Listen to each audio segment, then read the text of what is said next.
these students today that you wish you were given when you started your job, your careers way back when? I started with Linda before. I'll start with Megan. Go ahead. You know, I think we all spend a lot of time talking in different ways about confidence. And look, I think the practical piece of it is confidence.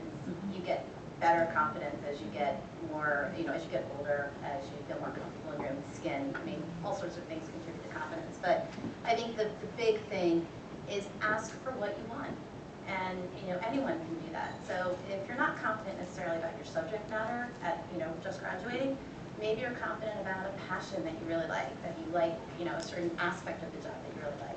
So ask away. I would, if there's something that you want to do, just ask, because as Linda very nicely said, what are they going to tell you? No? Okay, so you move on. So I think just, keep asking. Don't be quiet. It's funny, I thought this was out of all the questions the one I thought about the most, because I remember, the days of building my career and coming to Baruch and dreaming big and all these wonderful things. And I've always, just because it's my personality, I've tended to look to other people to tell me how I'm doing. So, that feedback has always fueled me and, said, okay, if they say I'm doing okay, then I think I must be okay, or that type of thing. And, I felt good about certain things that I've been accomplished, but, hearing it from somebody else made me feel better. I've gotten to a point in my career where I don't care. Obviously, it's important. You have to make sure that the people you're working with and working for know what you're doing and, and give you valuable feedback or whatever, but I'm no longer relying on that feedback to guide my career. I'm relying on, I look at what I've done. And, I say to myself, is that enough? And if it's not, then I go out and get more. So that when I am having these conversations with, my boss right now, who is actually terrible at giving feedback, by the way. Because as you get higher up, it gets worse. It really does. Like when you're, at entry level, then, they have structured programs and it's all fun and dandy. And when you grow up in Price Waterhouse was fabulous. Amazing. Absolutely fabulous. Every 3 years, you know exactly what you wanted to do. You knew if you got this rating, you got this bonus, and all this other stuff. So it was a very, very challenging. I go into a creative agency. They're like, you want what? You want an evaluation? You want me to tell you what you're doing? I don't even hardly know you.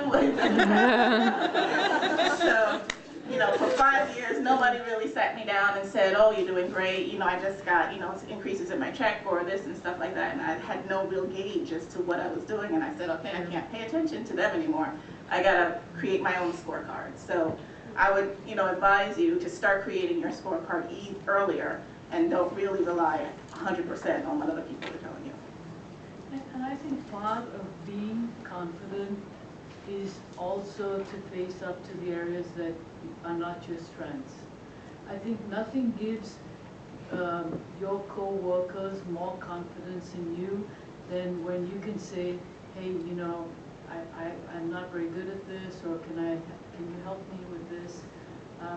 Because I think that also requires a particular kind of strength. So looking back, I think that's something that I wish I knew more about earlier. I think realizing that I wasn't going to wind up where I thought I would be 25 years ago, where I am now. I'm still in a very good place. I think I thought I was going to be the female Jamie Dimon 25 years ago. I am regional administrator of GSA. I'm much happier than probably Jamie is right now. I know Jamie.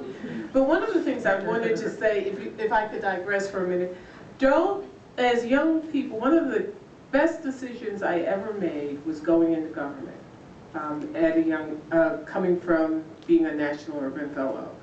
Because going to the banking department, I got it, like I call him Jamie.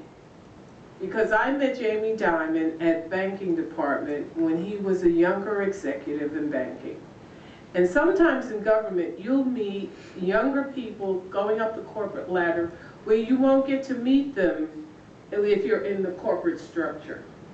And you'll develop relationships. And those same relationships helped me to get back into the employment stream after I had my traumatic brain injury, because I had a network to go back to. And as a woman of color, I think I had a broader network than some of my colleagues and some of the nexus that I you know, some of my friends did, because I was at the banking department, I was in government, and I knew a lot of people in the private sector. So don't dismiss government.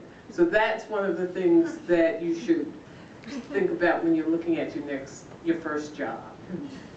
I would say that I think it's important to create your own board of directors, your very informal board of directors. So you, I mean, the coaches are, but I think it's important to do that all throughout your career, so that you can get the feedback, so that you can get to the point where you can ask a network of people, and it's an informal way of establishing a network as well.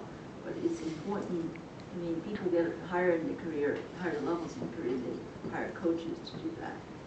So you could probably, you know, pick a handful, you know, 3 people. I always talk about things in threes, and you could pick a board of directors, 3 people, 5 people. That'd be a good thing to do.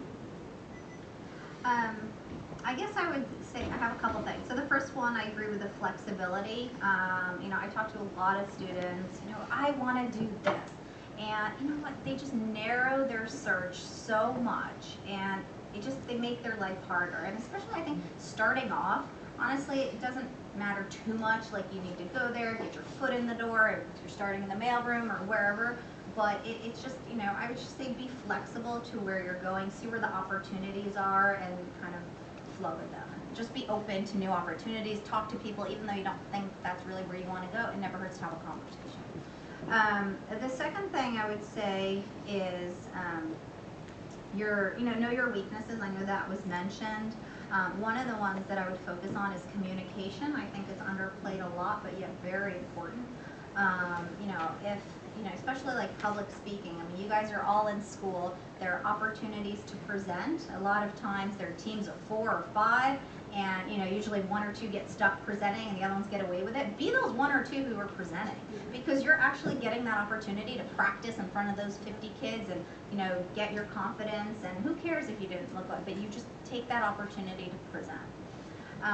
And then the last one, I know we didn't touch on too much, but for work-life balance. So I have 2 kids, and you know, it's not easy. It doesn't exist, I think someone said. But I see a lot of women like wanting that 9-to-5 job or 9-to-4 job, which don't really exist unless you're a receptionist.